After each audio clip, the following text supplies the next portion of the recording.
बॉलीवुड में ऐसी भी एक मूवी बनी जो गट इशू को बहुत पॉपुलराइज किया था, which is 2 days of gas and constipation. My wife yesterday sent me a reel of Malaika Arora. वो कह रही है कि जीरा, अजवाइन और सौका सा नींबू डाल के और मैंने कहा कि मतलब this is full of Saif Ali Khan sir का मैं भी कोई रिव्यू देख रही थी जिसमें उन्होंने क्लेम किया है कि एलर्जी टेस्ट, मुझे दूध नहीं पीना चाहिए और ब्रेड नहीं खाना चाहिए। What is the reason of lactose intolerance. South Indians को हम बोलते हैं they are the worst marketing agents for their. बच्चे को अंडे का कुछ पार्ट खिलाना है, कुछ पार्ट नहीं, इसका क्या लॉजिक है? साइंटिफिकली मैम इंडिया में बहुत बड़ी मिसकंसेप्शन है कि first milk of the mother has to be acidity. मुझे लगता है नेशनल कंप्लेंट घोषित कर देना चाहिए इसे। तो एसिडिटी क्यों होती है? मेरा आपसे सवाल है कि अंडा वेज होता है या नॉन वेज? Oh no.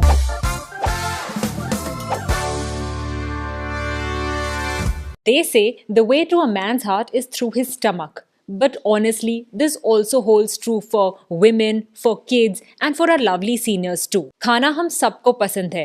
खाना डिसाइड करता है कि हमारा मूड कैसा है, हमारे एनर्जी लेवल्स कैसे हैं, और कभी कभी तो खाना हमारी पूरी पर्सनालिटी डिसाइड करता है। बट सोशल मीडिया के इस गहरे समुंदर में जहाँ पर इंफॉर्मेशन के साथ मिस इन्फॉर्मेशन फ्री मिलती है, कभी कभी तो मैं भी कंफ्यूज हो जाती हूँ कि क्या इतने सालों से हम गलत खाना खाते आए हैं। रोज एक नया डिटॉक्स ड्रिंक आता है, रोज एक गट हेल्थ का हैक आता है, बट टू बी ऑनेस्ट इसमें से बहुत सारी सिर्फ बेकार की नॉइज है। इसी नॉइज को चेक लगाने के लिए welcome to another episode of the skin and scalp show.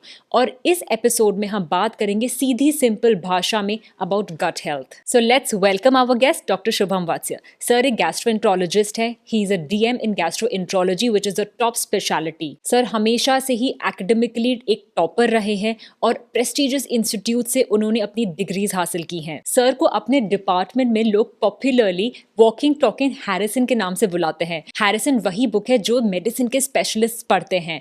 तो आप समझ सकते होंगे सर के पास कितने गोल्ड मेडल्स और कितने एकेडमिक अचीवमेंट्स होंगे। But not only that, sir is also an excellent clinician. और आज हम उन्हीं से पूछेंगे कि गट के बारे में जो मिथ्स हम सुनते आ रहे हैं उसमें से क्या सच है और क्या सच नहीं है। So let's begin this wonderful episode. Welcome to this podcast sir. Thank you so much doctor Joshi. मैंने आपको रिलीजियसली फॉलो किया है एज अ डॉक्टर। मैंने बहुत चीज़ें आपकी रील से सीखी हैं, because when it comes to dermatology, जब मैं बहुत सारी रील्स देखती हूँ स्किन केयर इन्फ्लुएंसर्स की, सो कॉल्ड स्किन एक्सपर्ट्स की, तो कभी कभी तो अच्छी इन्फॉर्मेशन होती है बट कभी कभी बहुत ही मिसलीडिंग ऐसी इन्फॉर्मेशन होती है कि सर पकड़ने का मन करता है। एंड जब आपका कंटेंट देखना शुरू किया तो मुझे रियलाइज हुआ कि oh no, I've been doing so many things wrong all this while. And कितनी छोटी छोटी इन्फॉर्मेशन है जो हमें लगता है कि ये तो सही होनी चाहिए क्योंकि ये तो हम सुनते हैं, ये तो एडवाइस है, बट आपने उन मिथ्स को बस्ट किया है। I want to know, was this the very reason why you actually started creating content on social media? So no, I think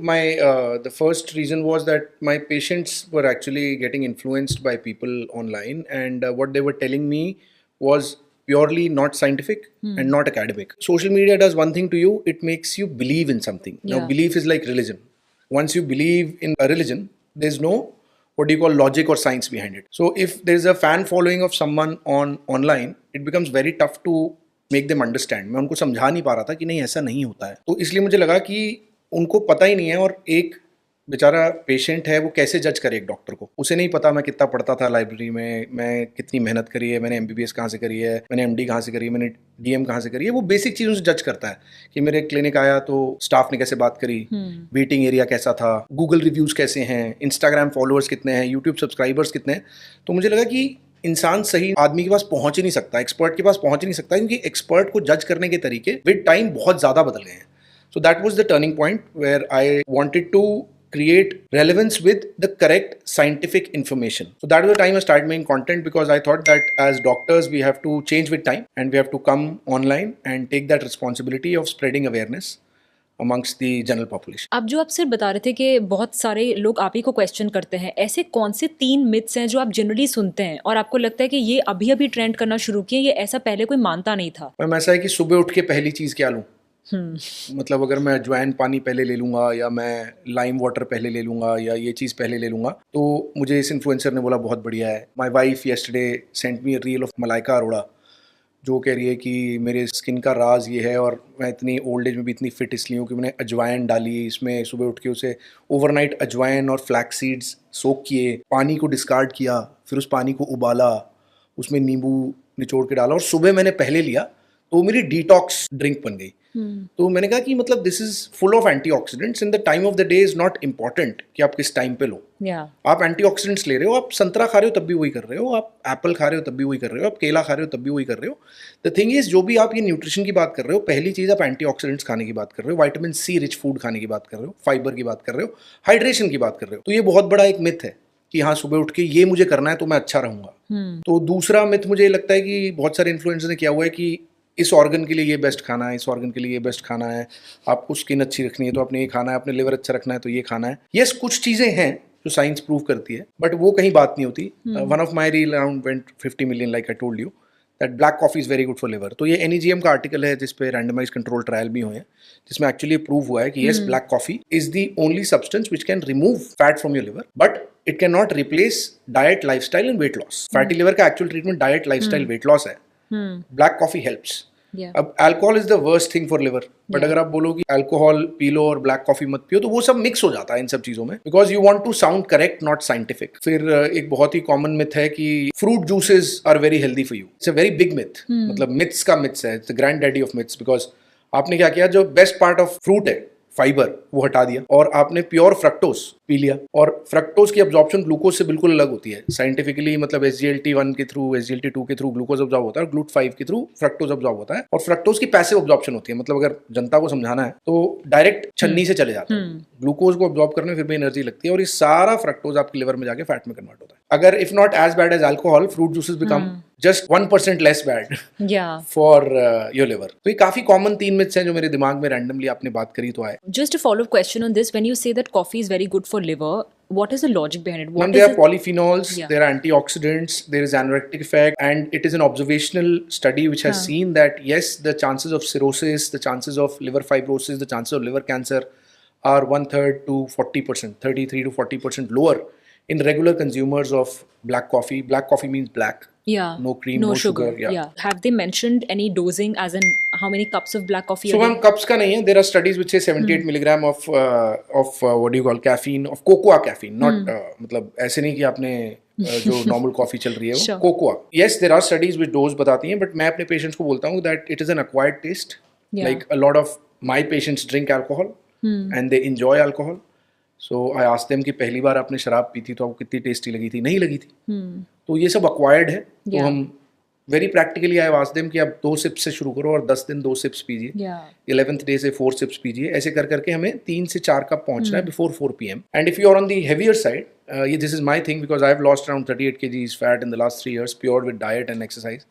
तो मैं हर डाइट के पहले अगर ब्लैक कॉफी नहीं भी पी पा रहा तो कैपुचिनो या मतलब कोकोआ वाली थोड़े से मिल्क के साथ लेता हूँ. Because coffee also has an anorectic effect which can be used as a positive for people who are obese or overweight or struggling from metabolic dysfunctions. तो उसमें बहुत अच्छा है उन लोगों के लिए. So like you mentioned that time of the day is not important, but आप क्या ले रहे हो वो ज़्यादा important है. And I think encouraging everybody to shift towards black coffee is going to change the game for a lot of Indians. Yeah, definitely ma'am. क्योंकि आप overall देखेंगे, अगर आप, मैंने अपने patients में देखा है who have just added black coffee, they have lost weight. तो इस सब को अगर आप देखेंगे, मोटापा इसका बहुत बड़ा सबसे बड़ा epidemic pandemic है. And we are supposed to be the maximum people of obesity in India. Very soon it is going to take over everything. So if you talk about as we age, तो अगर हम photos लगा दें एक mail और एक female की 20 years, 30 years, 40 years, 50 years, 60 years, तो आप देखोगे almost like a mutual fund और लाइक अ शेयर, वो कंपाउंड इंटरेस्ट में उनका अब्डोमिनल सर्कम्फ्रेंस बढ़ रहा होता है. राइट. एवरेज इंडियन का. तो आप फीमेल हैं, you hit menopause, you are obese, तो आपके घुटने भी अंडर प्रेशर आ रहे हैं. So it becomes a very important thing to intervene. And I think diet becomes the first factor. And आप ये नहीं कह सकते कि आप न्यूट्रिशनिस्ट नहीं हो. जैसे मेरी तो degree gastroenterology, hepatology, human nutrition है जो पूरा डिपार्टमेंट है. बट आप ये मुझे बताइए कि लाइफस्टाइल का सबसे इंपॉर्टेंट पार्ट न्यूट्रिशन है.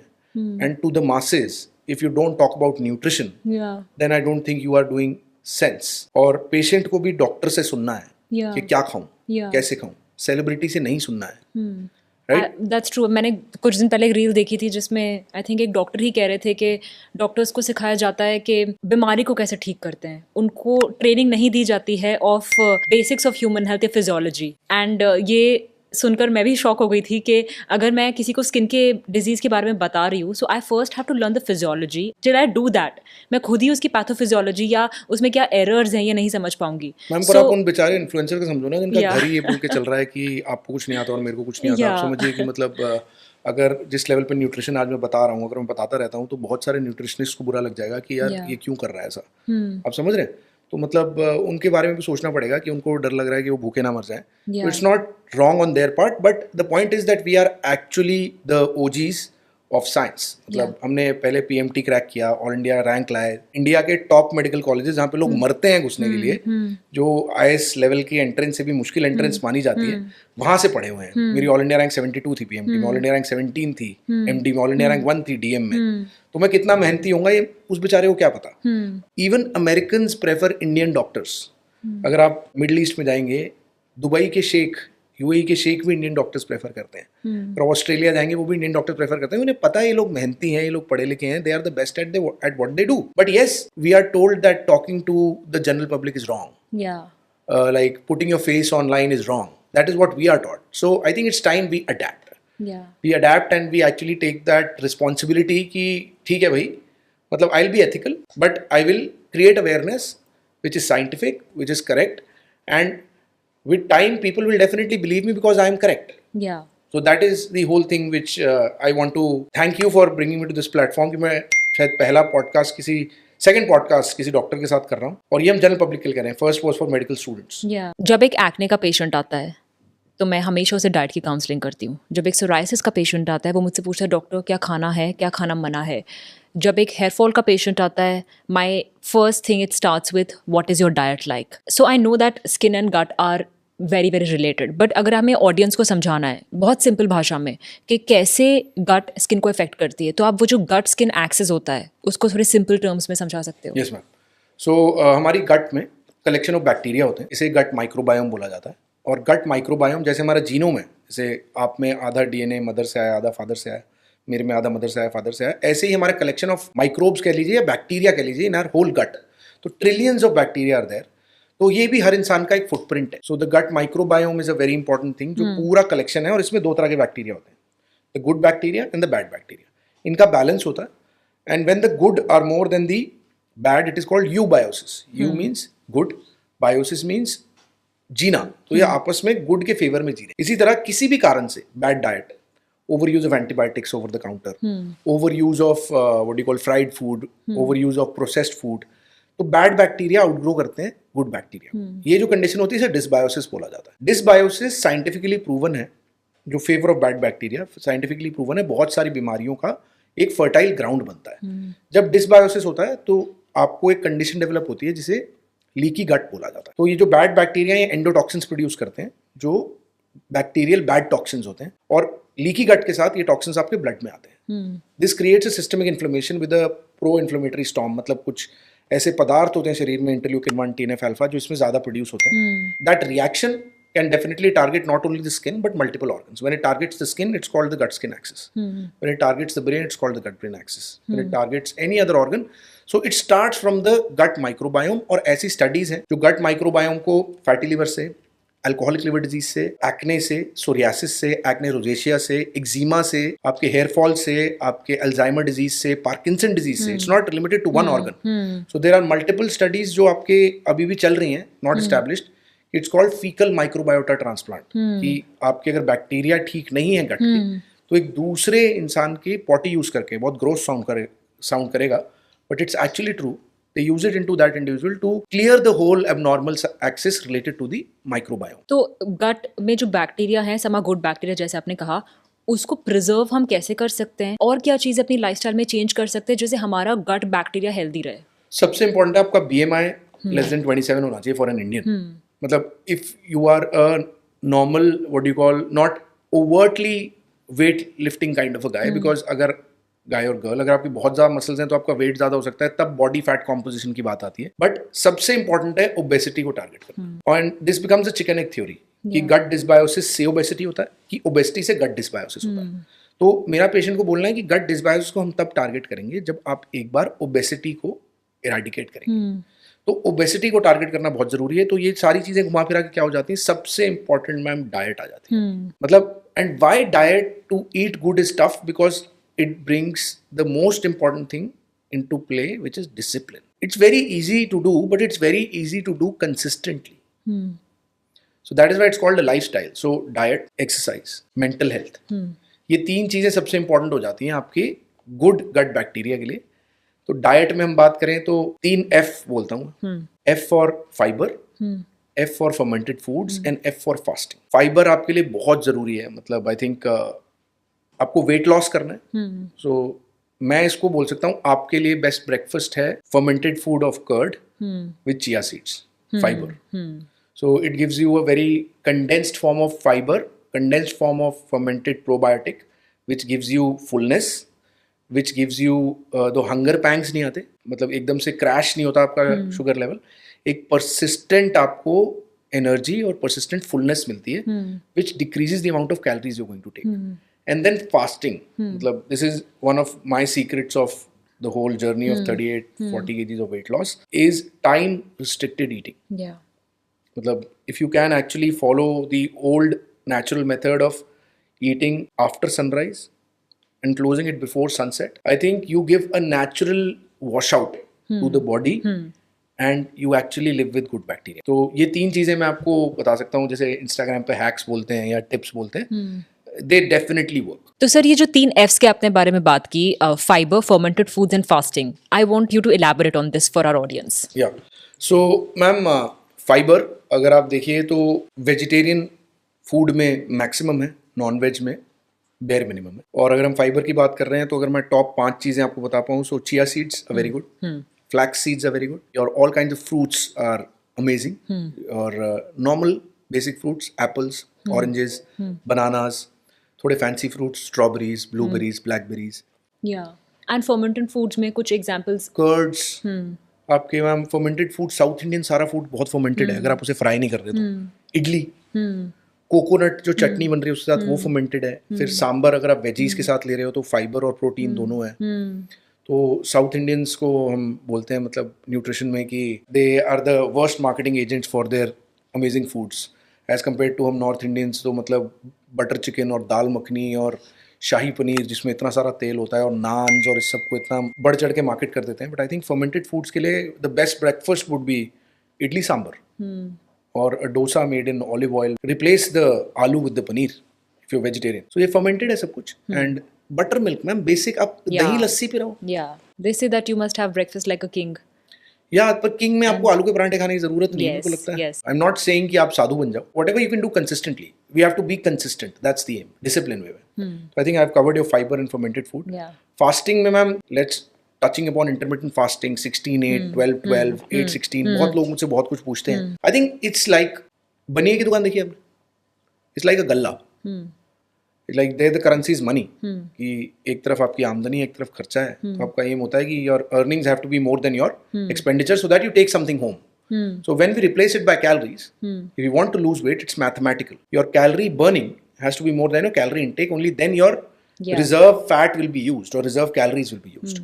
तो मेडिकली आपको पता है ग्लाइकोजन फॉर्म में स्टोर होता है, ट्राइग्लिसराइड फॉर्म में स्टोर होता है, ये टच ही नहीं होगा। अगर मैं 2000 कैलोरी खा रहा हूँ और मैं 800 बर्न कर रहा हूँ तो बॉडी यूज ही नहीं करेगी ना रिजर्व को। तो रिजर्व को यूज करने के लिए आप कोई भी फैंसी टर्म यूज कर लीजिए। When you have a negative balance of 7700 kilocalories, you lose 1 kg. And when you have a positive balance of 7700 kilocalories, you gain 1 kg. So that is the most important thing for us to understand. That's nothing fancy. Yeah. आप intermittent करिए और आप उसमें 4000 calorie खा लेंगे 8 घंटे में. So will that lead to weight loss? It won't. For me, fasting means I am giving the body a natural 12 to 14 hour window of rest. And I am eating with the diurnal cycle, which I'm used to. Yeah. तो एक बहुत अच्छा सवाल हमसे पूछते हैं लोग, मतलब बहुत प्रोलिफिकली, कि सर नाइट टाइम वर्क करें तो क्या करें? तो live with the biological clock of that place of the working hours you are working, because it's a 24 hour window. और अभी यहाँ पे 2:30 बज रहा है तो कहीं पे रात के 2 भी बज रहे हैं, कहीं पे 6 भी बज रहे हैं। सो हमारा जो सेरोटोनिन, जो आपका भी पूरा सेरोटोनिन मेलाटोनिन पाथवे है आपके, तो इतने सारे अच्छे अच्छे चीजें आती हैं स्किन के लिए। तो सेरोटोनिन सुबह सबसे ज्यादा होता है, जैसे वो मेलाटोनिन में कन्वर्ट होता है We sleep. we sleep. Yeah. Yes. तो आपकी बॉडी का मेटाबॉलिज्म, बॉडी का काम करने का तरीका, एनर्जी एक्सपेंडिचर उसके साथ जा रहा है। तो आज का जेनजी जब रात को 2 बजे फूड डिलीवरी ऐप से ऑर्डर करता है, so that's the time your digestion is going to be the slowest naturally. So that becomes a big problem. You'll have skin issues, you'll have gut issues, you'll have mental health issues. So that all will be there. So I think living with the biological clock becomes very important. When you gain weight, PCOD becomes a big issue. आपके सारा hormonal cycle goes for a toss. तो जब androgen ज़्यादा होंगे तो आपका acne आ जाएगा picture. So मेरा आपसे सवाल है, I'll be the devil's advocate. कितनी % countries all over the world pure vegetarian है? कोई भी नहीं शायद. 0%. Can I, as a gastroenterologist, say that non-veg food खराब है? आप मुझे बताइए स्किन के लिए नॉनवेज कैसा है? मैंने तो देखा है सर कि most patients of hair fall actually vegetarians होते हैं. मैं खुद एक वेजिटेरियन हूँ, बट क्योंकि मुझे थोड़ी नॉलेज है तो मैं अपना प्रोटीन इंटेक अच्छा करने की कोशिश करती हूँ. So I see non veg as a source of protein and that's what I tell my patients. If you travel the world, and I'm sure you must have, अगर आप यूरोप में वेज बर्गर मांगेंगे मैकडोनल्ड्स से तो आपको क्या आई मिलेगा? Have tried that. क्या मिलता है आपको? और मैंने अपने हस्बैंड को कहा, who is by the way a pure non vegetarian, रोज नॉनवेज खाते हैं. मैंने कहा इसमें कुछ तो नॉनवेज है. I'm just trying to say, not going against any beliefs, but my personal experience जब मैं यूरोप में था, यूएस में था, अगर मैं किसी से वेज बर्गर मांग रहा था तो वो वाइट मीट को, चिकन और फिश को वेज मानते हैं एंड वो रेड मीट को नॉन वेज मानते हैं. तो ये परसेप्शंस, इमोशंस और बिलीव्स हैं जो हम फाइट करने नहीं है, हम साइंस पे फाइट करने हैं. सो मैं ये बोलना चाहता हूँ कि प्रेपरेशन का तरीका ऑल ओवर द वर्ल्ड जो हमारा है नॉनवेज का, वो पर से मुझे लगता है अनहेल्दी है. Proper way to eat non veg I think is the semi Japanese, semi European way. Like semi Japanese लिए उन लोगों ने अपने आप को बहुत ज़्यादा स्टमक कैंसर करा लिया स्मोक्ड फिश की वजह से. बट अगर आप यूरोपियन वे और जापानीज वे एक्चुअली देखेंगे तो सब कुछ ग्रिल्ड है. आप एक ही तेल को 15 बार यूज़ करके, जैसे सबसे पॉपुलर दिल्ली में जो नॉनवेज फूड की जगह है वो जामा मस्जिद है. मौलाना आजाद से मैं हूँ, आपके हस्बैंड डॉक्टर अंकुर हैं. तो हम जब रात को जाते थे वहाँ पे तो वो ग्रेवी में सिर्फ तेल होता था. मतलब लाइक तेल भी रीयूज्ड कितनी बार वो किसी को नहीं पता. तो हमारे लिए नॉनवेज डेलिकेसी बटर चिकन है. That's not the way it was meant to have. अगर आप किसी इटालियन को इंडिया में लाकर डोमिनोज का पिज्जा खिलाओगे, किसी का पिज्जा खिलाओगे तो वो सुसाइड कर लेगा. या आप किसी चाइनीज को इंडिया में आप उसे हाका नूडल्स खिलाओगे तो वो भी सुसाइड कर लेगा. राइट. सो मतलब that is what the whole thing is, that we have modified it in an unhealthy way. Things which were supposed to be healthy. And again, ideal protein ma'am, PSM के पार, जिससे हम सारे proteins की protein value को जज करते हैं medically, scientifically. Ideal protein एक ही है, एग. अब हमने इतनी रील्स बनाई, इतनी वायरल हुई, 10 मिलियन पे खड़ी है डाल के एग पे. तो क्यों वायरल हुई? क्योंकि लोगों को ऑब्सेशन है एग योक से. एग योक में कोलेस्ट्रॉल होता है. अरे चाचा, जो तू समोसा खा रहा है, जो ब्रेड पकौड़ा खा रहा है, उसको भी देख ले, जो जलेबी खा रहा है उसको भी देख ले. नहीं, but people have an obsession कि अंडा वेज होता है या नॉन वेज. अरे भाई ओके, ठीक है, सब कुछ ठीक है, कोई दिक्कत नहीं है, बट आप वो सब नहीं देख रहे. आप चाय में चीनी डाल रहे हो, वो आपके एग योक के कोलेस्ट्रॉल से 1 करोड़ टाइम बुरा है. मतलब 1 करोड़ टाइम. आप रात को विस्की पी रहे हो, वो नहीं देखोगे आप, पर आप एग योक के पीछे पड़ोगे. मुझे नहीं समझ आया कहाँ से ये ऑब्सेशन आया, but Indians are obsessed with egg yolk. You are missing everything around it, and I've just learned recently that this is the level of emotional obsession our public has. Absolutely. In fact, जब मैं patients को थोड़ा diet लिख के देती हूँ hair fall के लिए स्पेशली, बिकॉज हम उसमें प्रोटीन देते हैं. सो अगर वो एग खाते हैं तो मैं उन्हें कहती हूँ आप एग्स खाइए, और मुझे साथ में लिखना पड़ता है 1 yolk, because they were, I know by nature, अगर मैं एग कह रही हूँ तो कहेंगे इसमें तो उन कोलेस्ट्रॉल है, तो हम अंडे का पूरा वाइट खा लेते हैं, येलो फेंक देते हैं. And then have to mention it to them, उसमें विटामिन B12 है, उसमें बायोटिन है, जो आप गोलियों की तरह खाना चाहते हो. बट आप सर कितना एग योक हम ले सकते? 2-3 एग्स योक खा सकते हैं दिन में? मैम देखो, बड़े honestly, if you are non diabetic, your lipid profile is normal, you have a low HDL, you don't have any family history of coronary artery disease, heart attack, no personal history, 3 egg yolks मुझे कोई दिक्कत नहीं है, 3 full eggs. 18 gram protein कहीं से तो खाओगे, कहीं से तो आना चाहिए. मैम आप वेजिटेरियन हो, मुझे नहीं पता. मैं एग्स खाती हूँ लेकिन. हाँ, तो मतलब वो हमारे इंडियंस में भी 3 तरह के वेजिटेरियन होते हैं ना. एक अंडा खाते हैं, एक अंडा नहीं खाते, वो अपने प्योर वेजिटेरियन बोलते हैं. एक अंडा खाने वाले वेजिटेरियन होते हैं, ग्रेवी खाने वाले वेजिटेरियन होते हैं कि मैं ग्रेवी खाता हूँ, मैं पीस नहीं खाता. तो मुझे पूछना पड़ रहा है ना कौन से वाले हो आप. So I think if everything is fine, I don't have any problems with 3 egg yolks, but I would be against any bread pakoda, any jalebi, any use of sugar in your coffee or tea. I think that is more dangerous than 3 egg yolks. Very dangerous. तो वो ज्यादा दिक्कत है। और अपना बाकी सब चीजें ठीक है, तो कोलेस्ट्रॉल बुरी चीज नहीं है। आपके सारे हार्मोन्स कोलेस्ट्रॉल से बनते हैं। आपका Right. Oestrogen, Right. Progesterone, cholesterol ही तो है। Right. आपका टेस्टोस्टेरॉन, आप ऐसे जिम में एनाबॉलिक स्टेरॉइड लगा लो मसल बनाने के लिए, उससे दिक्कत नहीं है। मतलब कितने सारे जिम के लड़के आते हैं, वो कहते हैं सर हम ना साइकिल कर रहे हैं। साइकिल कर रहे हैं मतलब इसमें ऑन ऑफ होता है। मतलब हम ना इस टाइम पे स्टेरॉइड लगाते हैं, इस टाइम पे ऑफ। भाई वो साइकिल तो नॉर्मल भी है तेरे शरीर में, मेरे शरीर में भी है, फीमेल्स में तो एक डिफरेंट किस्म की साइकिल है। वो नेचर ने बना के भेजी है, तो उसको वो क्यों कर रहा है? आपको पता है कि जो हमारा हाइपोथैलेमस है ऊपर से मास्टर ग्लैंड, वो जीएनआरएच सिक्रीट करता है, तो आपका पिट्यूटरी ग्लैंड एलएचएफएसएच सिक्रीट करता है, और ये सब पल्स में आता है। Yeah. और फिर उस पल्स से फीमेल्स में ईस्ट्रोजन प्रोजेस्टेरॉन, मेल्स में टेस्टोस्टेरॉन बनता है। आप जब लगातार उसे लेते हैं तो आप पूरी साइकिल को फीडबैक इनहिबिशन से इनहिबिट कर रहे हैं। तो आप लॉन्ग टर्म में ये जिम के लड़के जो इतना सारा साइकिल अपनी तरफ से कर रहे हैं, भाई वो नेचुरल तो नहीं है। स्पर्मेटोजेनेसिस जो आपके, जिसके लिए आप पागल हैं, सीमन, स्पर्म काउंट सब कुछ खराब हो रहा है आपका। बाद में आपने शादी हुई, आप बच्चा करने की कोशिश कर रहे हैं, आप इनफर्टिलिटी से जूझ रहे हैं, आपको पता ही नहीं है। तो ये सब चीजें आ जाती है ना। आप बेचारे अंडे के योग को आपने इतना बदनाम कर दिया, आप जो उसके आसपास कर रहे हो आपने देखा ही नहीं। तो अभी आपने बताया कि एग एक बहुत अच्छा प्रोटीन का सोर्स है, and when I become a new mother, first year में हम कहते हैं कि बच्चे को अंडे का कुछ पार्ट खिलाना है, कुछ पार्ट नहीं। इसका क्या लॉजिक है? क्या ये एलर्जीज की वजह से होता है, या फिर इनकम्प्लीट है बच्चों के लिए, बच्चे डाइजेस्ट नहीं कर पाते? साइंटिफिकली मैम बिल्कुल गलत है। Okay. 6 महीना एक्सक्लूसिव ब्रेस्ट फीडिंग होनी चाहिए, Yeah. जो हमारी इंडियन एसोसिएशन ऑफ पीडियाट्रिक्स बोलती है। या nothing except mother's milk, right. If it is adequate in quantity, should be given. पैदा होते ही बच्चे को हनी नहीं देना होता, जो हमारे इंडिया में एक बहुत ही तगड़ा नोशन है। It can lead to botulism, which is a infectious disease. बहुत सारे एपिडेमिक्स न्यूबॉर्न्स में हुए हैं। लाइफ थ्रेटनिंग डिजीज है बॉटुलिज्म, गलत है। तो अगर न्यूबॉर्न बच्चे की मदर्स हमें सुन रही हैं, एक्सपेक्टिंग मदर्स और न्यू पेरेंट्स, तो exclusive breast feeding for 6 months, egg उसके बाद देना हर फॉर्म बहुत अच्छा है। जैसे आपने बहुत करेक्टली बोला, egg white is mainly protein, but the complete food is with the yolk, which has biotin, which has B12, which has lot of other things which make it the whole protein. और egg white में सिर्फ 3 gram protein है, egg yolk में भी 3 gram protein है। And for people who are vegetarians, if they can eat egg without अपने धर्म भ्रष्ट के बिना, तो उनके लिए तो मैम एग एक वरदान है। तो उसमें कोई डाउट नहीं, संडे हो या मंडे, रोज का वनडे। राइट। पहले मैं आपसे एक सवाल पूछती हूँ जो मुझे पहले पूछना था। जो आपने नरेंद्र मोदी जी का बताया कि उन्होंने मोरिंगा के बारे में बताया है, और हम उसको फाइबर में डिस्कस कर रहे थे, बट बहुत सारे न्यूट्रिशनिस्ट मोरिंगा सूप की रेसिपीज देते हैं। So you are trying to point out here that moringa is very good, और उसको सब्जी के फॉर्म में भी हम लेंगे तो उसमें से फाइबर मिलेगा। मोदी जी तो पराठे के फॉर्म में खाते हैं, तो अगर मोदी जी को मानते हो तो पराठा खा लो। Yeah. मतलब नहीं ma'am, it has to go in your body, that's the most important thing. And again, जब हम साउथ इंडियन की बात कर रहे थे, अगर आप साउथ में जाओगे, लाइक इवन श्रीलंका साइड भी जाओगे, तो उनके सांबर में ना ड्रम स्टिक्स बहुत कॉमन होती हैं, और मेरी पूरी फैमिली के नॉर्थ इंडियन वहां जाके उन्हें हटा के बाहर कर रहे होते हैं। ये अजीब लग रहा है, ये अजीब लग रहा है। And when our moringa reel went viral, मुझे उड़ीसा के व्यूअर्स, साउथ के व्यूअर्स, असम के व्यूअर्स कहते हैं तो हमारे यहाँ बहुत नॉर्मल है। या मैं एक सिंधी हूँ सर, और हमारे इसमें एक सिंधी कड़ी बनती है जिसमें ये इसे हम सिंघी कहते हैं सिंधी में, और उसे हम चॉप करके डालते हैं, and it's suppose to be actually जिसको मिल गई उसकी किस्मत है, क्योंकि वो हम डेलिकेसी की तरह से यूज़ करते हैं।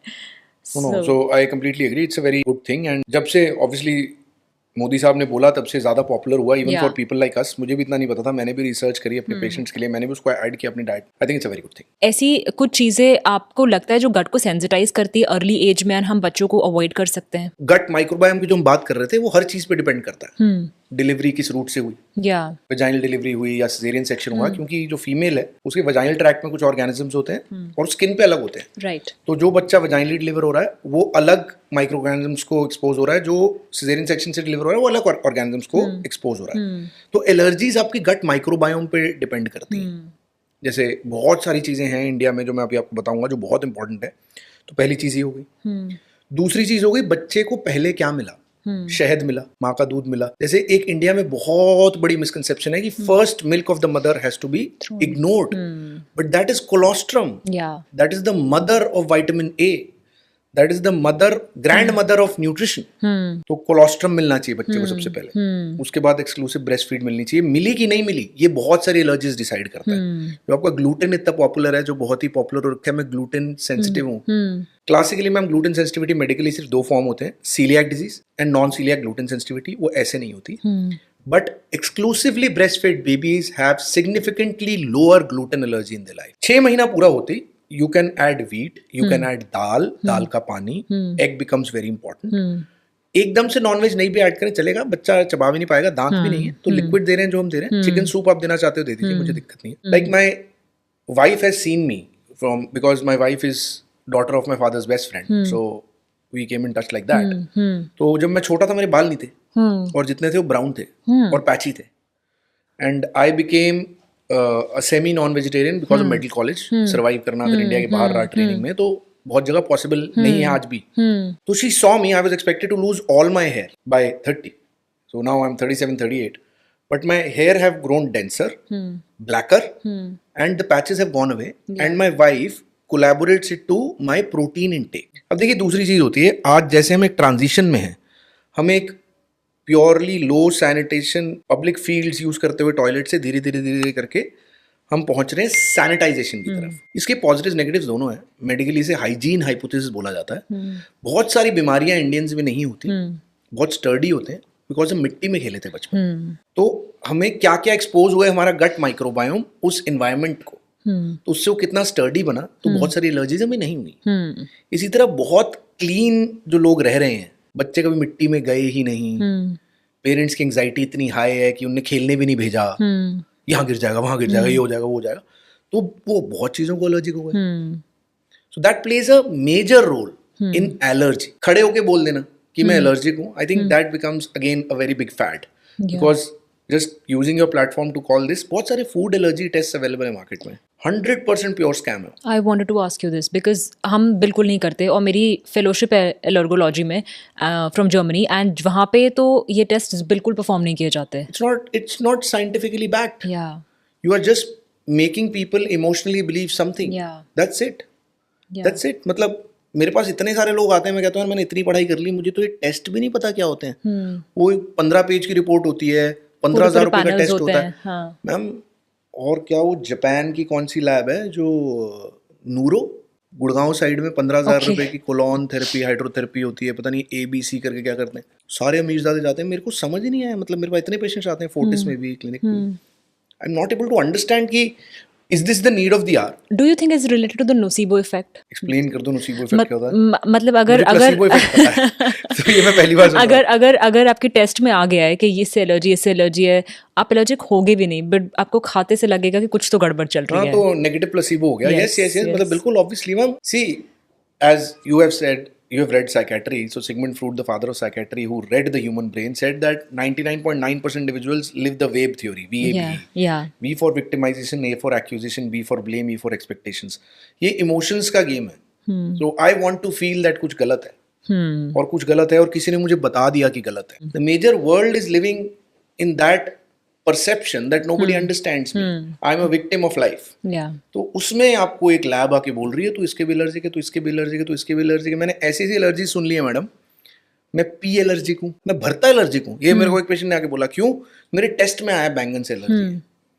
मुझे नहीं पता कहाँ पे ऐसा, कौन सी दुनिया में ये होता है, बिकॉज मैंने तो ऐसा कुछ भी नहीं पढ़ा। या मुझे ज्यादा पढ़ने की जरूरत है, या हमारी मॉडर्न टेक्स्ट बुक्स गलत हैं सारी, क्योंकि ये बिल्कुल डिफरेंट दुनिया चल रही है। But coming back to allergies, जैसे डर्मेटोलॉजी में a lot of allergic symptoms do present, like urticaria, and we have this concept of pseudo allergen diet, जहाँ पेशेंट्स को कहते हैं कि देखो ये नॉन एलर्जेंस नहीं है, बट किसी किसी को ट्रिगर कर सकते हैं एलर्जीज। एंड कुछ तो हम जैसे कहते हैं केचअप्स, सॉसेस, डिप्स, जिसमें भी कलरिंग या फ्लेवरिंग एजेंट्स हैं, सिंथेटिक मटीरियल्स है, but also natural foods like berries are highly allergenic to a lot of patients. In fact, even peanuts and nuts. So, gut में भी ऐसे कुछ symptoms present होते हैं इनके?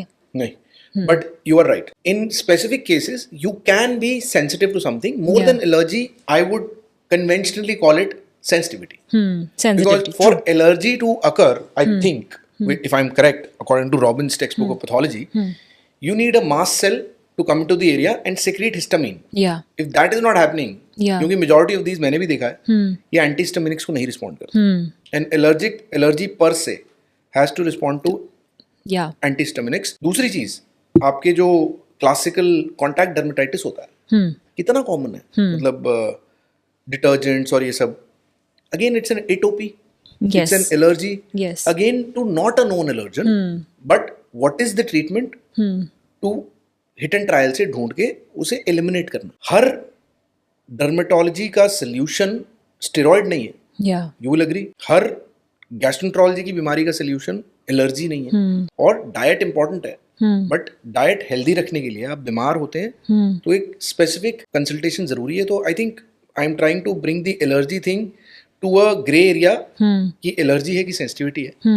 You can have that. कोई बहुत बड़ी चीज नहीं है. Yeah. Definitely can have that. But it should be, जैसे आपने कहा, विथ हिट एंड ट्रायल कि वही कर मुझे सकते क्या हैं. प्रॉब्लम दे रहा है, rather than going for these panels we were talking about. वो तो मैम देखो अपने साथ ही बुरा करना है, क्योंकि सॉल्व कुछ नहीं हो रहा ना. Just complicates, and it doesn't. I tell my patients it will not change my line of treatment. It will do not do me anything good कि मैं आपको ये लिख दूं पर panel आपका because they ट्रीटमेंट उसे insist. इमोशन नहीं दे रहा ना मैम. Yeah. उसे इमोशनल किक चाहिए. उसको डोपामिन भी नहीं दे रहा, उसको सेरोटोनिन भी नहीं दे रहा, उसे कुछ नहीं दे रहा. Yeah. वो रील स्क्रॉल करने के वो है ना. आप बोलो ये ट्रीटमेंट है, ये रील स्क्रॉल करने से रोकेगा तेरे को, है आपके पास ऐसा ट्रीटमेंट? नहीं है ना. Yeah. तो दैट ठीक है, मतलब हाँ. भिड़ना नहीं है. भिड़ के कुछ नहीं मिलेगा, बिकॉज क्या कर लोगे, आप नहीं कर सकते, करना भी नहीं है ma'am. I think if we start doing that ना, we will give up someday. Yeah but लगता है सर कि टेस्ट लिखने में भी प्रॉब्लम है, ना लिखने में भी प्रॉब्लम है कभी कभी. वो तो प्रॉब्लम है ना मैम. या आपकी फीस दी है, आपने दवाई नहीं लिखी तो प्रॉब्लम है. Moving on from food allergies, जो हम कह रहे थे sensitivity of gut, let's say. Yeah. So a lot of patients will tell me, doctor हमारा गट बड़ा सेंसिटिव है, हमें बहुत जल्दी ब्लोटिंग हो जाती है, हर चीज़ की खाने पे ब्लोटिंग हो जाती है. तो आप बता सकते हैं मेडिकली ब्लोटिंग में होता क्या, what is happening in the gut really? Okay, so you have to understand digestion for that. तो मैं अपने व्यूअर्स के लिए बेसिक चीज बता दूंगा. हम जब खाते हैं खाना, अराउंड 5 to 15 मिनट्स में it reaches our stomach through the food pipe, जो मेडिकली इसोफेगस बोलते हैं. स्टमक के 4 पार्ट होते हैं. सबसे ऊपर फंडस, फिर बॉडी, पाइलोरस और एंट्रम. पेट में खाना 4 घंटे रहता है. ठीक है. और इस खाने को अकोमोडेट करने के लिए आपका जो फंडस सबसे ऊपर होता है, उसमें एक प्रोसेस होती है, इसे RRF बोला जाता है, receptive relaxation of fundus. Okay. ये खाना स्टोर करता है और धीरे धीरे करके चर्न करके, लिक्विडिफाई करके स्टमक के थ्रू स्मॉल इंटेस्टाइन में जाता है. कुछ लोगों में, अब इसमें फूड रिलेटेड हो सकता है, इसमें एज रिलेटेड हो सकता है, इसमें सेक्स रिलेटेड हो सकता है, एक मेल और फीमेल. और कुछ फीमेल्स को अपनी मेंस्ट्रुअल साइकिल के अकॉर्डिंग भी ब्लोटिंग ज्यादा होती है. और कुछ लोगों को डिजीज रिलेटेड भी हो सकता है कि आपका फंडस रिलैक्स नहीं कर रहा है. तो अगर वो नहीं रिलैक्स कर रहा है, तो आपकी, क्योंकि स्टमक की कैपेसिटी इतनी है, वो तो स्टमक के बलून की तरह फूल जाता है. तो अगर वो नहीं ऐसे फूलेगा रिलैक्स करते हुए, तो बाहर की तरफ फूलेगा, तो वो पेशेंट को ब्लोटिंग लगती है. तो एज अ डॉक्टर सबसे इंपॉर्टेंट चीज है कि is it interfering with your productivity of life, socially, work related, economic productivity, आपका मूड सारा. इस वजह से अगर यहीं पे रह रहा है, तो मेरे को इंटरवीन करके बीमारी ढूंढना जरूरी है. कोई पेप्टिक अल्सर डिजीज, कोई हेलिकोबैक्टर पाइलोरी इन्फेक्शन, कोई इरोसिव गैस्ट्राइटिस, ये सब कर सकता है. बट बहुत बार ये गट ब्रेन एक्सेस से रिलेटेड होता है. अगर आप इन लोगों में बहुत अच्छी हिस्ट्री लेंगे, तो ये थोड़े से एंशियस भी होंगे, थोड़े से ओवरथिंकर्स भी होंगे, थोड़े से लाइफ में स्ट्रेस टेकिंग एबिलिटी भी कम होगी, थोड़े से नाइट स्लीप भी खराब होगी. तो ब्लोटिंग में ये सब हिस्ट्री लेना काफ़ी ज़रूरी है. और again it comes to lifestyle more, and you have to counsel the patient, क्योंकि बहुत सारे पेशेंट हैं मैम. अब स्ट्रेस रिलेटेड स्किन इशूज़ मुझे नहीं पता, आपको ज़्यादा पता होंगे, but stress related gut issues बहुत सारे होते हैं. बहुत डिटेल्ड हिस्ट्री लेने के बाद मैं उनसे पूछता हूँ, कहते हैं लाइफ में ना सर बहुत स्ट्रेस है. मैं उनसे पूछने की कोशिश करता हूँ कि आपकी लाइफ में विराट कोहली, लायोनेल मेसी, नरेंद्र मोदी, इन सबसे ज़्यादा स्ट्रेस है? तो नहीं सर, इनसे ज़्यादा तो नहीं है. तो मैंने कहा मतलब स्ट्रेस नहीं है ना, it's your reaction. Now something is over powering you and it's in your mind. So I think हमारी गेम कमज़ोर है, हमें उसकी तरफ काम करना है कि हम कैसे इसको मैनेज कर पाए. बहुत सारी चीज़ें हमारी कॉर्पोरेट लाइफस्टाइल में उससे रिलेटेड है. बिकॉज लोगों ने फ्राइडे दोपहर से, अगर आप गुड़गांव जाओ, कॉर्पोरेट पार्टी सीन, 3-4 बजे से आप लगातार 2 दिन पार्टी कर रहे हो, फिर आप दोबारा उसमें आ रहे हो, तो आपको लग रहा है कि आपकी जो लाइफस्टाइल का स्मोकिंग, अल्कोहल, ये सब है स्ट्रेस किलर्स हैं. बट एक्चुअली रिबाउंड स्ट्रेस बढ़ा रहे हैं, और आपकी स्ट्रेस कितने लेवल पे हो रहा है उसे कम कर रहे हैं. तो ये सब चीज़ें अगेन रोल प्ले कर रही होती हैं ब्लोटिंग में. तो आपको बहुत इंपॉर्टेंट है ये सब चीज़ें देखना कि ये कितना आपको उससे रिलेट कर रहा है. अब ब्लोटिंग से रिलेटेड एक और चीज़ है जो अगेन मुझे लगता है नेशनल कंप्लेंट घोषित कर देना चाहिए इसे, तो वो है एसिडिटी.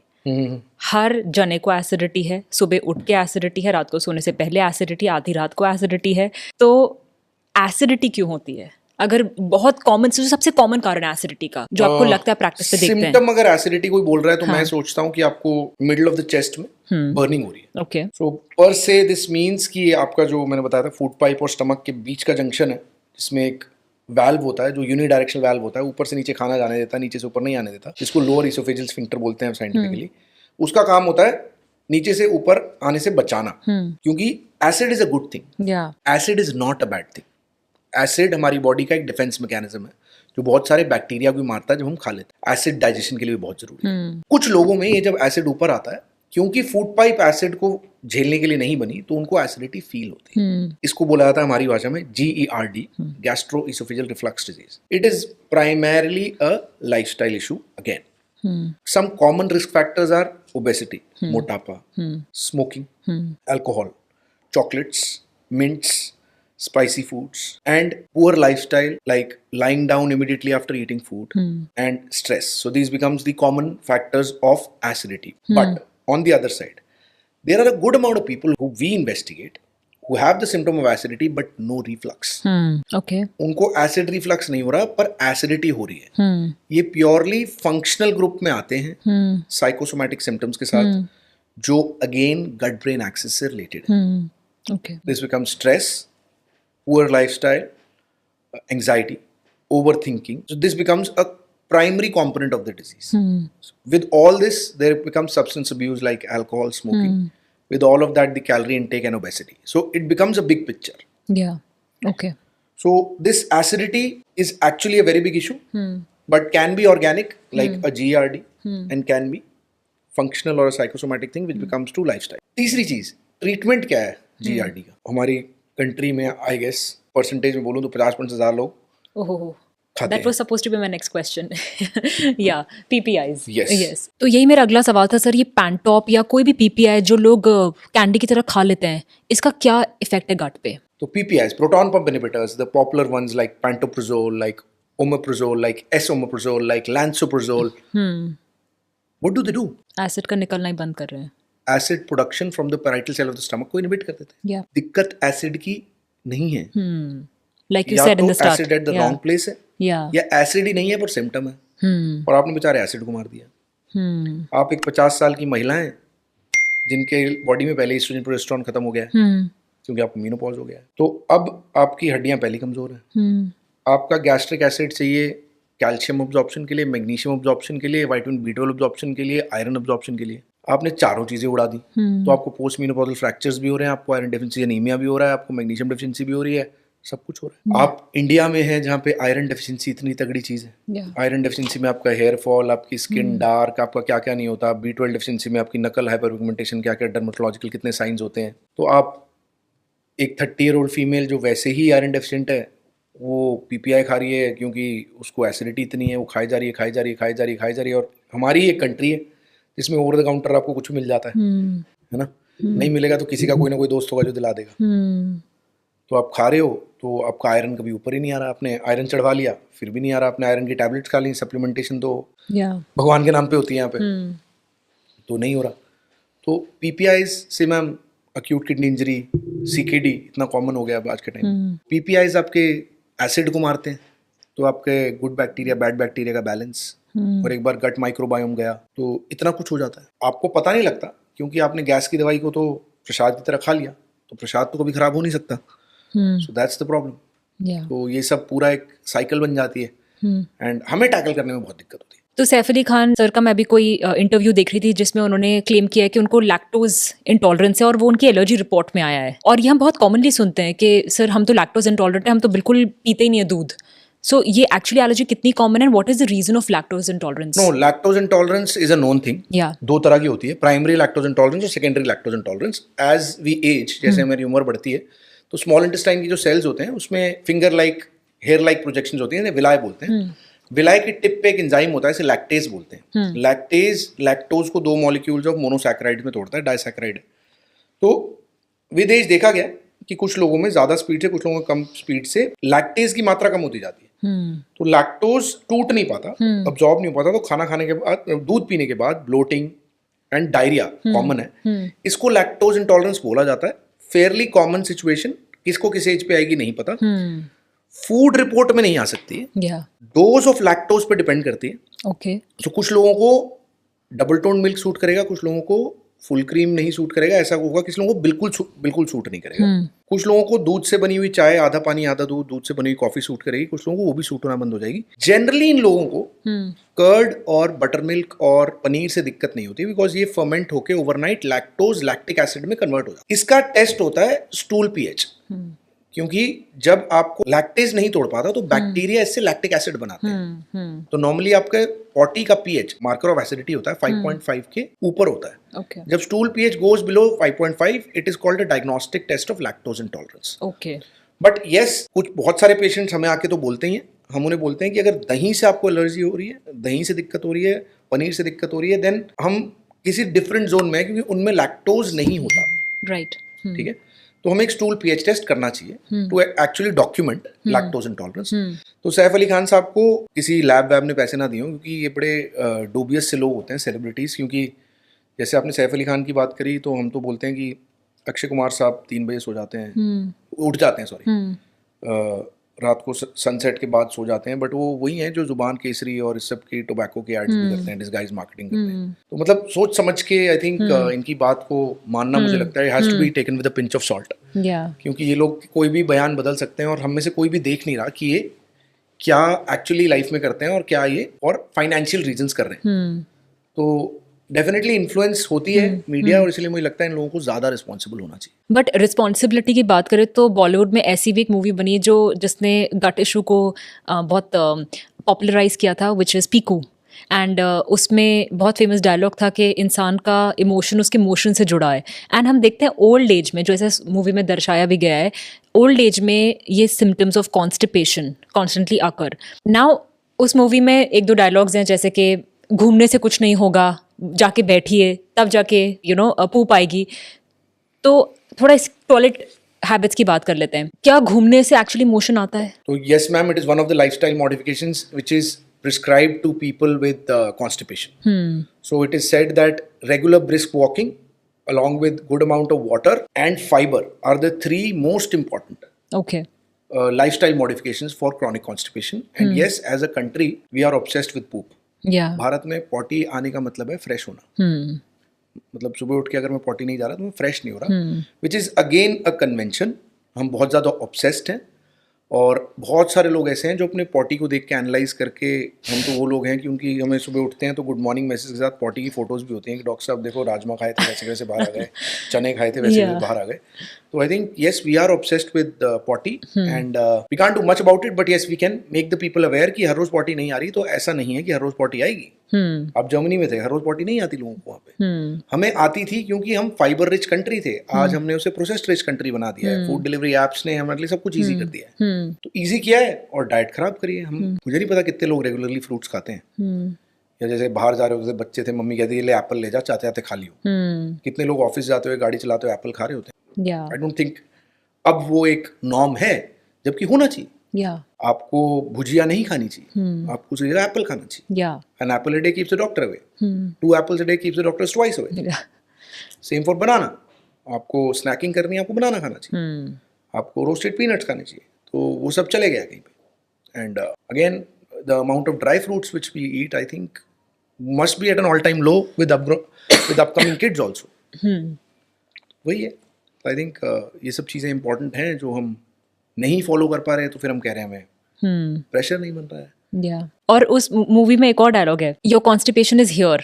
सो जो हम स्ट्रेस की बात कर रहे थे, या फिर और कोई थॉट प्रोसेस जो कॉन्स्टिपेशन को एग्रीवेट कर सकती है। तो मैम ये तो medically irritable bowel syndrome constipation predominant बोला जाता है। Irritable bowel syndrome means that your stress and anxiety is coming to your gut. So irritable bowel syndrome means that there is serotonin imbalance, and 90 to 95% of your serotonin comes from the gut. Serotonin is the master of the gut-brain axis. When serotonin imbalance occurs, you will have serotonin deficiency or serotonin excess, which will lead to either diarrhea or constipation. So yes, if you don't have a disease or you don't have any organic disease, then your constipation will be here, and it will be very tough for you to modify that, but can be done by persistent work on your gut brain axis. मैंने किसी योगा की book में पढ़ा था sir, जो एक बार पूप करे washroom जाए वो योगी, जो 2 बार जाए वो भोगी, और जो बार बार जाए वो रोगी। सो आप जो मुझे कह रहे थे कि रोज जाना जरूरी नहीं है, बट लोग उसे रिलेट करते हैं कि नहीं, दिन में एक बार सुबह जो हम फ्रेश हो गए वो बहुत इंपॉर्टेंट है। मैं जो अपने पेशेंट में 4 टेस्ट करवाता हूँ, जो मेरे लिए मेजर गट इन्फ्लेमेशन रूल आउट कर देते हैं, वो है पहला कंप्लीट ब्लड काउंट, दूसरा सीरम सीआरपी, तीसरा फीकल कैल्प्रोटेक्टिन, और चौथा सीलियाक सीरोलॉजी, जो मेरे लिए बहुत इंपॉर्टेंट है, सीलियाक डिजीज की सीरोलॉजी। अगर ये 4 मैम बिल्कुल नॉर्मल है ना, तो मैं मरीज की बात सुनना ऑलमोस्ट अपने दिमाग में बंद कर देता हूँ, क्योंकि मुझे समझ आ जाता है कि मैं मेजर टाइम में functional bowel disease, irritable bowel syndrome, functional dyspepsia, इनसे जूझ रहा हूँ। बट आपसे थोड़ा इलैबोरेट कर सकते हैं, सीबीसी में आप क्या मार्कर क्या देखते हैं इसमें, कि जो अनीमिया, थोड़ा आयरन अब्जॉर्प्शन आपके डोडनम से होती है, B12 अब्जॉर्प्शन आपके आइलियम से होती है, राइट। ये 2 सबसे इंपॉर्टेंट आपके HB के पार्ट्स हैं। आपका HB नॉर्मल है, मतलब आपका आयरन, और आपको आप डॉक्टर MCV देख सकते हो आप, राइट। अगर MCV 84 to 96 के बीच में है और HB नॉर्मल है, दैट मींस आपकी आयरन और B12 अब्जॉर्प्शन ठीक है, आपको कोई मैल अब्जॉर्प्टिव सिंड्रोम नहीं है, मैल अब्जॉर्प्टिव डिजीज नहीं है, आपको कोई GI ब्लीड नहीं है, आपको कोई न्यूट्रिशनल डेफिशिएंसी नहीं है। Serum CRP marker of systemic inflammation, आपको बॉडी में इन्फ्लेमेशन है कि नहीं है। Faecal calprotectin sign of neutrophilic infiltration into the intestine, अगर नहीं है तो इंटेस्टाइन में कहीं इन्फ्लेमेशन नहीं है। 20% of these IBS patients, according to Indian data, can have hidden celiac disease, the classical gluten allergy. As a gastroenterologist, I cannot miss it. अगर मैं मिस करूंगा, जैसे gastroenterology बोलते हैं, celiac disease is the toughest disease to diagnose, easiest to treat for the doctor and toughest to treat for the patient. क्योंकि आप north Indian बंदे को बोला कि तो भी ग्लूटेन नहीं खाएगा, रोटी नहीं खाएगा, मैदा नहीं खाएगा, मिठाई नहीं खाएगा, समझ रहे हैं? तो मैंने ये सब रूल आउट कर लिया, तो मेरे को पता है कि चाहे मैं इस पेशेंट की एंडोस्कोपी कोलोनोस्कोपी ना करूं, मेरे को मेजर पता है कि मैं कुछ मिस नहीं कर रहा हूं। तो इस पे इंसान को कॉन्स्टिपेशन है, तो मुझे पता है ये आपके यहाँ से डायरिया है, मुझे पता है यहाँ से पेट दर्द है, मुझे मेजर पता है यहाँ पे, और इवैल्यूएट करूंगा, I won't leave it and I will treat the patient accordingly, I will give him full attention, but this will tell me major. तो मैं आपको ब्लैंकेट प्रिस्क्रिप्शन नहीं दे रहा हूँ कि मेरा यूट्यूब देख के आप सारे कराने लग जाओ और बोलो मेरे को बीमारी नहीं है, वो कॉल अगेन मेरी है। Depending on the symptoms. Yeah, depending on the whole scenario. See, in the day and age of online consultations after COVID, मैं डिस्करेज करता हूँ ऑनलाइन कंसल्टेशन, क्योंकि अब मैं कैसे समझाऊं किसी को कि डॉक्टर जब मरीज से बात कर रहा होता है सामने बिठा के, तो क्या किस मोमेंट क्लिक करता है और क्या वो इन्वेस्टिगेशन बोलता है और क्या डायग्नोसिस बनता है, उसको भी नहीं पता। जैसे कोई पेशेंट चलते हुए आता है ना, मैं कहता हूँ उसका KFT कराओ यार, CKD है, तो मुझे नहीं पता, मेरे टीचर्स ने मुझे ऐसा क्या सिखाया था कि मरीज को देख के बता रहा हूँ। जब वो मुझे, मैं काफी सारे पेशेंट स्पाइनल लेवल पे देख लेता हूँ, बोलते हैं मेरे फादर की डेथ हुई थी, पर अगला सवाल होता है कैसे हुई थी, तो कोलोन कैंसर से। तेरी उम्र क्या है? 40 साल। भाई कोलोनोस्कोपी करा। वो कहेगा मुझे तो कोई सिम्टम नहीं है, भाई रिकमेंडेशन है, ठीक है। तो आपके क्वेश्चन में CBC में आपने बोला, तो मैंने आपको चारों का बताया। अब मैं आपको बताता हूँ कि आपके लिए भी बहुत अच्छा होगा, हमारे व्यूअर्स के लिए भी बहुत अच्छा होगा, डॉक्टर क्या सोच रहा होता है जब आप बात कर रहे होते। पढ़ा लिखा डॉक्टर रेड फ्लैग ढूंढ रहा होता है कि ऐसी तू क्या बात करेगा जिससे मुझे समझ आएगा कि you are my priority patient, कि मुझे तुझे investigate, over investigate, super investigate करना है, मैं कुछ नहीं मिस कर सकता। तू मुझे बोल रहा है हिस्ट्री में सर मैंने कोई कोशिश नहीं करी, मेरी भूख भी नॉर्मल लगती है, पर 6 महीने में मेरा 10% से ज्यादा वेट लॉस हुआ है, unintentional weight loss of more than 10% in the last 6 months is called significant weight loss, needs evaluation to the death. मतलब पेशेंट चाहे मुझे बोले तू ज्यादा इन्वेस्टिगेट कर रहा है बट मैं नहीं छोड़ सकता, आपको पूप में ब्लड आ रहा है या ब्लैक पूप आ रहा है, hell will break loose in my mind. I as a doctor have to justify. आप कह रहे हो आपको जो भी सिम्टम है, जो आप ये क्या कह रहे हो ना, यहाँ कॉन्स्टिपेशन होता है, ये लॉन्ग स्टैंडिंग होता है, ये आपको 20-30 साल की हिस्ट्री मिलेगी, पूरी जिंदगी निकाली थी पीको में अमिताभ बच्चन ने, जिस दिन पॉटी आई थी वो मर गया था, उसका इमोशन इतना हैप्पी हो गया था, राइट। तो recent onset of symptoms goes against a functional disease, red flag है। कोई भी सिम्टम जिसका ऑनसेट 50 साल के बाद है, नहीं छोड़ सकते आप। Family history, first degree relative में किसी भी कैंसर की, पर्टिकुलरली GI कैंसर की, डायबिटीज की, हार्ट डिजीज की, नहीं मिस की जा सकती। इन्वेस्टिगेशंस में लो हीमोग्लोबिन होना नहीं मिस किया जा सकता। और पता है क्लासिकल टेक्स्ट बुक कहती है 50 साल के ऊपर किसी भी इंसान में iron deficiency is a sign of gastrointestinal cancer unless until proved otherwise. तो अगर 55-year-old फीमेल आ रही है, इसका मतलब क्या है? फीमेल है, 50 साल की हो चुकी है, मतलब पीरियड्स बंद हो गए। मेजॉरिटी आयरन डेफिशिएंसी नहीं में इंडिया में फीमेल्स में गायनेकोलॉजिकल होता है। मेन में कोई सोर्स है नहीं ब्लड लॉस का, तो उसमें मान रहे हैं कि GI लॉस है। इसका मतलब अगर 55 ईयर ओल्ड 60 ईयर ओल्ड का मेल या फीमेल मेरे पास आया 6 का हीमोग्लोबिन लेके और मैं उसे एंडोस्कोपी कोलोनोस्कोपी और सीटी एडवाइज नहीं कर रहा हूँ, तो कोर्ट ऑफ लॉ में मैं गलत हूँ। कोई इन्फ्लुएंसर बैठ के इंस्टाग्राम पे बोल सकता है कि डॉक्टर ने पैसे बनाने के लिए, हम तो बदनाम है ना, हम पैसे बनाने के लिए टेस्ट करते हैं। In the court of law, if I am not prescribing this test to this patient, then I am wrong. अभी मैंने रिसेंटली एक केस सुना यूएस में, मेडिकल न्यूज में था, that a lady came with acute liver failure because of using curcumin shots every morning for past 3 months because she saw in one of the reels that it's good anti-inflammatory. Curcumin original haldi is very good for our body, but must be a commercial product, क्योंकि complementary alternative medicine जो है उसमें जो commercial products होते हैं उसमें बहुत सारे हैवी मेटल्स, बहुत सारे स्टेरॉइड्स, बहुत सारी चीजें होती हैं जिनको रेगुलेटेड भी नहीं होती। एंड डेटा है एम्स से published all over the world भी scientifically prove that alternative medicine Ayurvedic homeopathic definitely liver को इंजर करती है। इंडिया में they are the second most common cause of drug induced liver injury. Acute liver failure के known cause हैं and काफ़ी commonly हमारे cirrhosis के पेशेंट भी इसकी वजह से मर भी जाते हैं बिकॉज ऑलरेडी उनका लिवर ले नहीं पाता।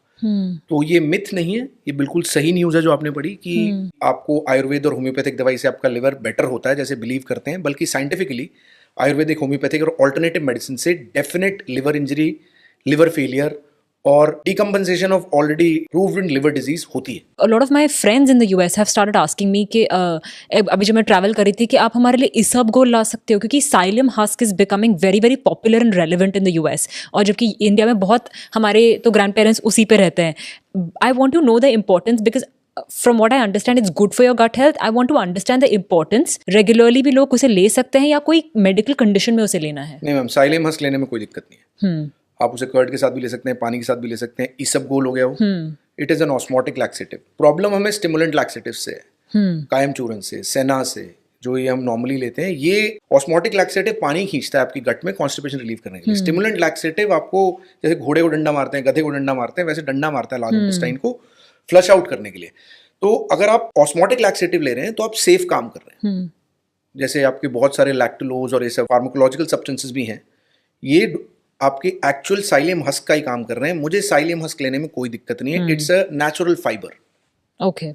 No commercial preparations. Yeah. Original isabgol, I don't have any issue. So this brings us to an end of another episode of the Skin and Scalp Show, जहां हमने डिस्कवर किया gut health के लिए क्या सही है क्या नहीं। हमने बहुत सारी चीज़ों के बारे में बात की, लेकिन अगर आपको लगता है गट रिलेटेड कुछ क्वेश्चंस आपके छूट चुके हैं तो प्लीज़ उन्हें कमेंट सेक्शन में हमसे ज़रूर पूछिए। और अगर आप ऐसी ऑथेंटिक मेडिकल इन्फॉर्मेशन में बिलीव करते हैं तो हमारे चैनल को सब्सक्राइब करना मत भूलिए। मैं हूँ डॉक्टर जोशिया भाटिया और मैं आपसे मिलूंगी आप किसी अगले पॉडकास्ट में जहां हम एक और हेल्थ इशू को डिकोड करेंगे। Up until that, I wish you all a very happy and healthy skin.